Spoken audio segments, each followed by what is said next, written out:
With a fine weekend, a powerful motorbike and a girlfriend on the back, the ton-up boys set off. 2 short days for riding high and fast, to wind and weave, and often to be a menace.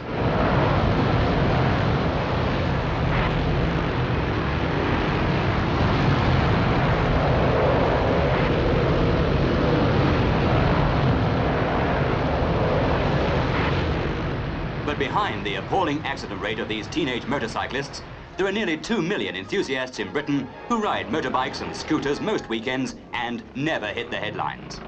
But they're too busy looking after their machines, organising club meetings, helping others who are genuinely interested in motorcycling, and attending the hundreds of rallies run by the 800 motorcycle clubs in the country.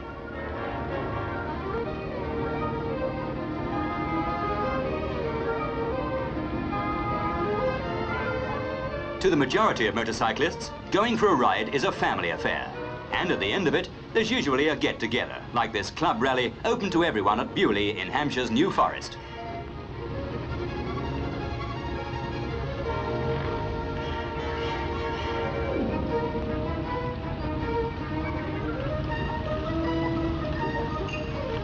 There's always plenty going on at these rallies, and events for everyone to enter. The proudest owners clean and preen their machines for hours. Then the judges get busy to find the best kept bikes. Different events test the rider's skill and control of their machines. But here, instead of speed, it's the slowest rider who gets the applause.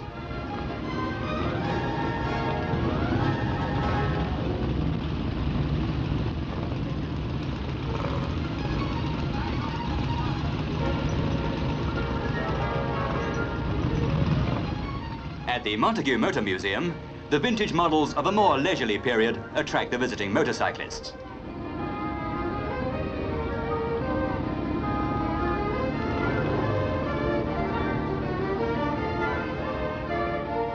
Today, when the average motorcycle is as fast or faster than the average car, and the rider is more exposed to injury than a driver, many people feel that the training facilities for motorcyclists are inadequate.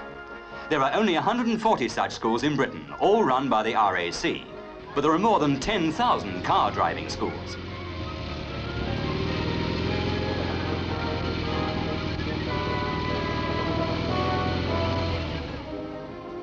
Britain has been building motorcycles for nearly 70 years. Today, the industry employs more than 70,000 people and turns out over 100,000 machines a year.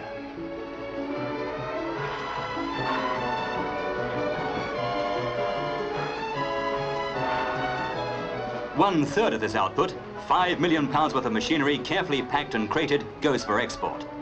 America is Britain's biggest overseas customer, especially for high-powered machines, but they go all over the world.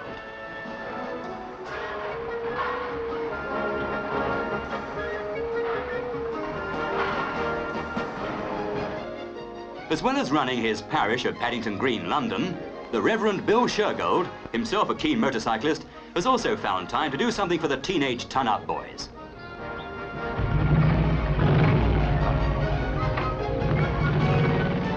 From his old parish in Hackney, he runs what is called the 59 Club, a church club to which black-jacketed rockers flock from every part of the country.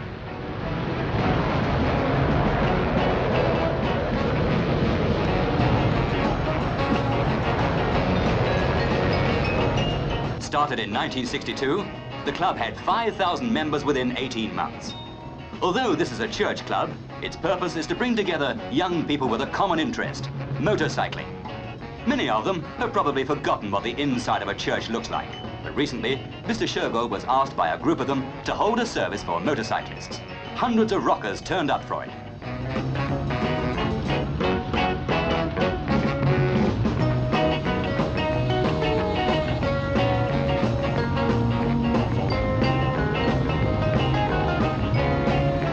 New club members join every week, and the Hackney premises have already become too small. More and more of these teenagers ask Father Bill, as they call him, for confirmation and communion. Many of them join in local social work and help charities. But naturally, the biggest attraction is the weekly get-together, when the clubhouse is thrown open to all young motorcyclists.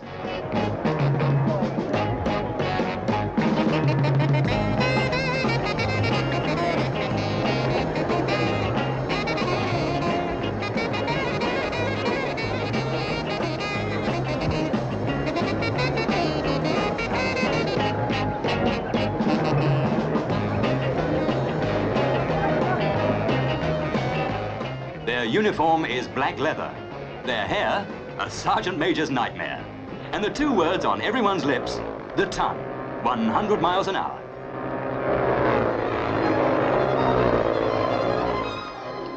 Apart from summer outings and winter evenings in the clubhouse, many of Britain's motorcycle clubs devote time to giving others a taste of their sport. Every year, members of the Southampton Club take boys and girls from a local children's home for a day's run. If there aren't enough sidecars to get them all in, then other members bring cars.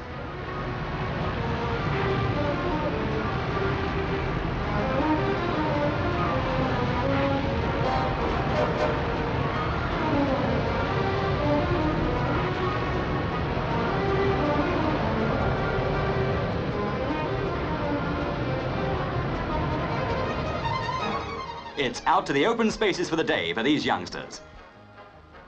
And even if they don't get rides on the wild ponies, their chauffeurs for the day will always help out.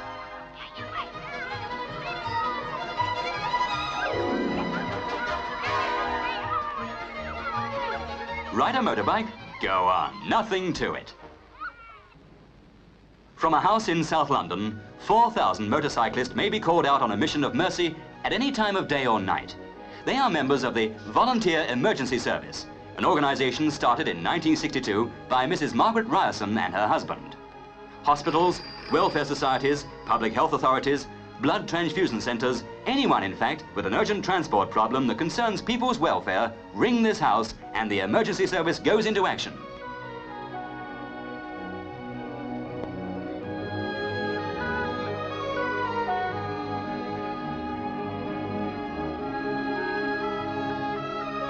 The volunteers are scattered throughout the country, and a phone call is put through to the nearest. These missions are entirely voluntary. The riders pay for their own petrol, and they even pay to join the organisation. 17-year-old Chris O'Hanlon, one of the volunteers in Surrey, is still at school. But here, he's being called out to deliver blood urgently required by a local hospital.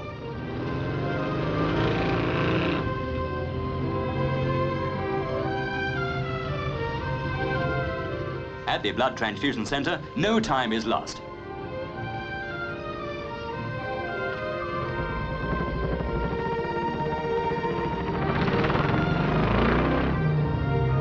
Soon he's on his way again with a box strapped to the back of his bike that could mean the difference between life and death for someone.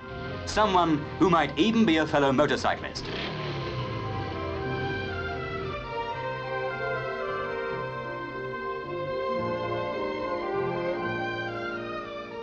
Another ride is over. One, like so many others, that never makes the news. There are nearly 2 million motorcyclists in Britain, and to most of them, a ton is what it always has been. Just 20 hundredweights.